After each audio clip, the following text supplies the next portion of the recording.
আসসালামু আলাইকুম, hello everyone, কি অবস্থা সবার? আশা করি সকলে ভালো আছেন। আজকে আমরা চেক রিপাবলিকে যারা হায়ার এডুকেশনের জন্য চেক রিপাবলিকে যেতে চান, সেক্ষেত্রে আপনার কী কী অ্যাপ্লিকেশন প্রসিজার থেকে শুরু করে তার মোটামুটি ওভারভিউ জানার চেষ্টা করব। তো যাই হোক, আপনি যদি চেক রিপাবলিকে 2024 সালে যেতে চান বা নর্মালি আপনি যদি ব্যাচেলর অথবা মাস্টার্স প্রোগ্রামে যেতে চান, আপনার জন্য দুইটা সেশন, একটা হচ্ছে সেপ্টেম্বর আর একটা হচ্ছে ফেব্রুয়ারি সেশন। তো সেপ্টেম্বর সেশনের জন্য আপনার হচ্ছে নভেম্বর থেকে জানুয়ারি পর্যন্ত হচ্ছে অ্যাপ্লিকেশনের যে ডেডলাইন, তারপরে বিভিন্ন ইউনিভার্সিটি কিন্তু ডেডলাইনটা অফ করে দেয়। সেক্ষেত্রে আপনার কিছু চাপ হয়ে যাবে যদি আপনি অ্যাপ্লিকেশন করতে চান। এবং কম্পারেটিভলি আপনি যদি অন্যান্য কান্ট্রিগুলোতে দেখেন, সেক্ষেত্রে কিন্তু আপনার নভেম্বর থেকে মোটামুটি এপ্রিল মে পর্যন্ত অ্যাপ্লিকেশনের টাইম থাকে, কিন্তু চেক রিপাবলিকে আপনার শুধুমাত্র 2 থেকে 3 মাস বা হায়েস্ট 3.5 মাস পর্যন্ত হচ্ছে আপনার সময়। তো 2024 সালে যদি আপনি যেতে চান, সেক্ষেত্রে আপনার হচ্ছে এখন মোটামুটি বলা যায় যে টপ র্যাঙ্কিং যে ইউনিভার্সিটি সেগুলো কিন্তু এখন অফ হয়ে গিয়েছে। বাট নর্মালি সবগুলো কান্ট্রিতে কিন্তু থাকে কয়েকটা ইউনিভার্সিটি যেগুলো একটু লো র্যাঙ্কিংয়ের বা নর্মাল সাবজেক্ট, সেগুলো কিন্তু যদি সিট ফিল আপ না হয় তাহলে হয়তো বা আপনাকে নিতে। আপনি যদি সেপ্টেম্বরে অ্যাপ্লাই করেন, সেক্ষেত্রে আপনার নভেম্বর থেকে জানুয়ারি পর্যন্ত, আর ফেব্রুয়ারি সেশনে যদি আপনি অ্যাপ্লাই করতে চান, সেটা যে কোনোটা হতে পারে, ব্যাচেলর প্রোগ্রাম থেকে আপনি মাস্টার্স প্রোগ্রাম। তো সেক্ষেত্রে আপনার হচ্ছে জুন থেকে আগস্ট মাস পর্যন্ত হচ্ছে অ্যাপ্লিকেশন ডেডলাইন। একইভাবে সেম শর্ট টাইম, বাট আপনি যদি চান তাহলে লো র্যাঙ্কিং যে ইউনিভার্সিটি বা কম র্যাঙ্কিংয়ের ইউনিভার্সিটি, সেগুলোতে আপনি কিন্তু অ্যাপ্লিকেশন করতে পারেন। বাট সাজেশন হচ্ছে জুন থেকে আগস্ট পর্যন্ত আপনি আগে থেকেই সেটা সিলেক্ট করে রাখেন ইউনিভার্সিটি এবং আপনি অ্যাপ্লিকেশনটা করে ফেলেন। তার কারণ চেক রিপাবলিকে কিন্তু প্রচুর স্টুডেন্ট আনে এবং মোটামুটি প্রথম মাসে কিন্তু সিটগুলো ফিল আপ হয়ে যায় এবং সেক্ষেত্রে তারা খুব দ্রুত প্রসেসিং করে। তো যাই হোক, এই হচ্ছে অ্যাপ্লিকেশনের যে সেশনাল যে বিষয়গুলো সেটা। আর মোটামুটি চেক রিপাবলিকে কিন্তু 95%, আপ টু 95% ভিসা রেশিও। তো মোটামুটি এটা শিওর থাকতে পারেন, যদি আপনার মোটামুটি আইএলস ক্লিয়ার থাকে বা অথেন্টিক সব কিছু থাকে, তাহলে ভিসা হওয়ার চান্সটা খুবই বেশি। এবং সেজন্য আমিও কিন্তু 2024 সালে সেপ্টেম্বর সেশনে অ্যাপ্লাই করেছি। অ্যান্ড সেক্ষেত্রে আমি আমার যে আপডেটগুলো সেটা অন্য ভিডিওতে আমি দেবো, যে কীভাবে আমি অ্যাপ্লিকেশন থেকে শুরু করে কীভাবে ইন্ডিয়াতে গিয়ে ভিসা টিসা সব কিছু নিয়ে আমি একটা কমপ্লিটলি ভিডিও বানাবো। এবং ইন্ডিয়াতে যাওয়ার পর কীভাবে ভিসা টিসা সব কিছু নিয়ে আমি একটা ভিডিও প্ল্যান করছি। বাট নর্মালি আজকে আমরা জাস্ট ওভারভিউটা জানার চেষ্টা করবো।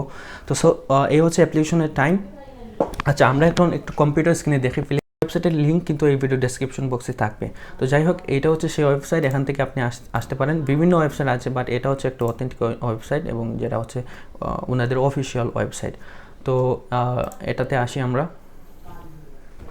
আচ্ছা, এখান থেকে আপনি আপনার মতো যে ইউনিভার্সিটি, সেটা আপনি আগে থেকে একটা সিলেক্ট করে রাখেন। এখন থেকে রিসার্চ করে দেখেন যে কোনো ইউনিভার্সিটিটা ভালো হবে। প্রাগ অথবা আদার্স যে সিটিগুলো আছে সেগুলো থেকে আমি বলবো প্রাগের যে ইউনিভার্সিটিগুলো, সেগুলোর ভিসার ইস্যুটা মোটামুটি একটু প্রায়োরিটি ওনারা বেশি দেয়, একই সাথে আপনার কোয়ালিটি পাবেন আর কি। তো যাই হোক, এখানে অনেকগুলো ইউনিভার্সিটিস বা অনেকগুলো প্রোগ্রাম আছে। ধরেন আমি কম্পিউটার সায়েন্স অ্যান্ড টেকনোলজি এই প্রোগ্রামে দেখতে চাচ্ছি, সেক্ষেত্রে ধরেন জাস্ট সিভিল ইঞ্জিনিয়ারিং দেখি। আচ্ছা, এখানে অনেকগুলো অপশন আছে। আপনি জাস্ট ইউনিভার্সিটিগুলো সিলেক্ট করার ক্ষেত্রে বা ইউনিভার্সিটি বা চেক রিপাবলিক সম্পর্কে আরও অনেক কিছু জানতে হেল্প করবে। বাট আমাদের তো ওইটা কনসার্ন না। আমরা যদি এইটা দেখি যে ধরেন এই ইউনিভার্সিটি এই প্রোগ্রামটা আমি দেখতে পারি, এটা হচ্ছে ব্রনো, রাইট? তো এখানে আসার পর শো মোডে, এখানে ওয়েবসাইট না, এই প্রোগ্রামটা দেখতে চাচ্ছি। সেক্ষেত্রে আপনি যদি দেখেন উড ম্যাটেরিয়াল ইঞ্জিনিয়ারিং, সেক্ষেত্রে আপনি অ্যাপ্লাই নাও ক্লিক করবেন। আর অ্যাপ্লিকেশন নিয়ে আমি আলাদা একটা ভিডিও বানানোর চেষ্টা করবো, বাট এটাতে জাস্ট ওভারভিউটা দেওয়ার চেষ্টা করতেছি। তো সিলেক্ট দিস ডিগ্রি, এখানে আসার পর সিলেক্ট দিস প্রোগ্রাম, আপনি এই প্রোগ্রামে যেতে চাই আমরা। তো এখানে আসার পর এটা হচ্ছে আপনার মেইন ইন্টারফেস। তো সেক্ষেত্রে আপনি যদি faculty of business and economics সেটাতে, তো ব্যাচেলর ডিগ্রি এগুলো হচ্ছে আপনার কিছু করার নাই, জাস্ট আপনি কনফার্ম করে ফেলবেন। এখানে দেখেন, এটা হচ্ছে আপনার যে মেইন যে অ্যাপ্লিকেশনে যে আপনার ইনফরমেশন নেবে, সেটার জন্য আপনার হচ্ছে এখানে ফার্স্ট নেম যা আছে সব কিছু দিয়ে দেবেন। ন্যাশনালিটি তো অবশ্যই বাংলাদেশ। একই সাথে ইমেলটা একটু আপনি দিবেন, কারণ আপনার জন্য কন্ট্যাক্ট করা হবে ইমেলের মাধ্যমে। যে আপনার হচ্ছে ইন্টারভিউ অথবা এক্সাম না, বাট এক্সাম হচ্ছে এন্ট্রান্স এক্সাম বা যেগুলো এক্সাম, এগুলো কিন্তু অন্যান্য ফিনল্যান্ড স্পেশাল নিয়ে থাকে। বাট চেক রিপাবলিকে হচ্ছে একটা সুবিধা, আপনার কোনো এক্সাম দিতে হবে না, জাস্ট হয়তো বা ইন্টারভিউ নেবে। এটাই আমারও ইন্টারভিউ নেওয়া হয়েছিল, জাস্ট এতটুকুই আর কি। তো ইমেলটা আর ফোন নাম্বারটা একটু সুন্দর করে দিয়ে দিবেন এবং এটা একটু খেয়াল রাখবেন। একই সাথে সবগুলো ফিল আপ করে আপনি সেন্ড দ্য অ্যাপ্লিকেশন নাও দিলে ওনারা ইউনিভার্সিটি আপনাকে ফিল্টার করে, যদি আপনার মনে হয় মানে ওনাদের মনে হয় আপনি ওনাদের ইউনিভার্সিটিতে পড়াশোনা করার যোগ্য, সেক্ষেত্রে আপনার হচ্ছে ডাক পড়তে পারে। এবং সেক্ষেত্রে ফার্স্টে আপনার কিন্তু ইন্টারভিউ নেওয়া হবে, এবং ইন্টারভিউতে আপনি যদি পাস করেন তাহলে আপনার হচ্ছে অ্যাডমিশনটা ডান হবে। অ্যান্ড অ্যাডমিশন ডান হওয়ার পরে আপনার হচ্ছে অফার লেটারটা আসবে। অ্যান্ড অফার লেটার আসার পর আপনার যে মোটামুটি অ্যাপ্লিকেশনের পর্যায়টা আপনার শেষ, এবং অফার লেটারটা পাওয়ার পর আপনার প্রথম কাজ হচ্ছে ভিসাটা, ইন্ডিয়ার ভিসাটা নিয়ে নেওয়া।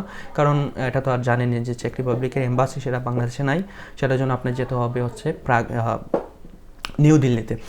তো সেক্ষেত্রে আমার কিন্তু হচ্ছে আগামী মান্থ অথবা হয়তোবা আগামী মাস অথবা আগামী মাসের যে পরের মাস, সেটার মানে মোটামুটি 1 থেকে 1.5 মাসের মধ্যে আমার ইন্ডিয়া যাওয়া হতে পারে চেক রিপাবলিক হিসাবে। আমি সেটা নিয়ে ভিডিও বানাবো যে কোন ইউনিভার্সিটি কোন প্রোগ্রাম, সেগুলো নিয়ে কমপ্লিটলি ভিডিও বানাবো। বাট এটা জাস্ট বলে রাখতেছে যে আমার হচ্ছে অলরেডি অফার লেটারটা চলে আসছে। অ্যান্ড অফার লেটার পরে আপনার প্রথম কাজ হচ্ছে ইন্ডিয়ার ভিসাটা নিয়ে নেওয়া।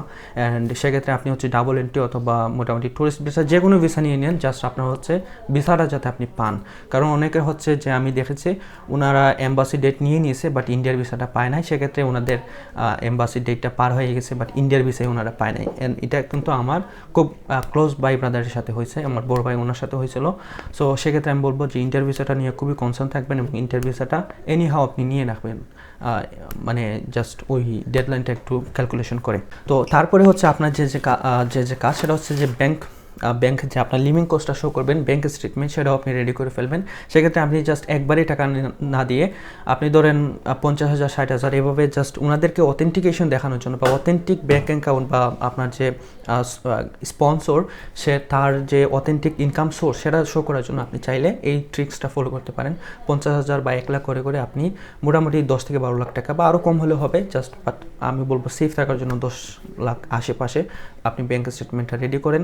একই সাথে ব্যাংক সলভেন্সি ব্যাংক স্টেটমেন্টটা নিয়ে নেবেন যখন আপনি এমবিসি ডেটের জন্য প্রিপারেশন নিচ্ছেন, আর ওইদিকে তো আপনার ইন্ডিয়ার ভিসাটা চলতেছে। একই সাথে অফার লেটার, পুলিশ ক্লিয়ারেন্স আর হচ্ছে আপনার হেলথ ইন্স্যুরেন্স সব কিছু নিয়ে মোটামুটি আপনি রেডি। তারপরে আপনি নিয়ে নেবেন এম্বাসি ডেট।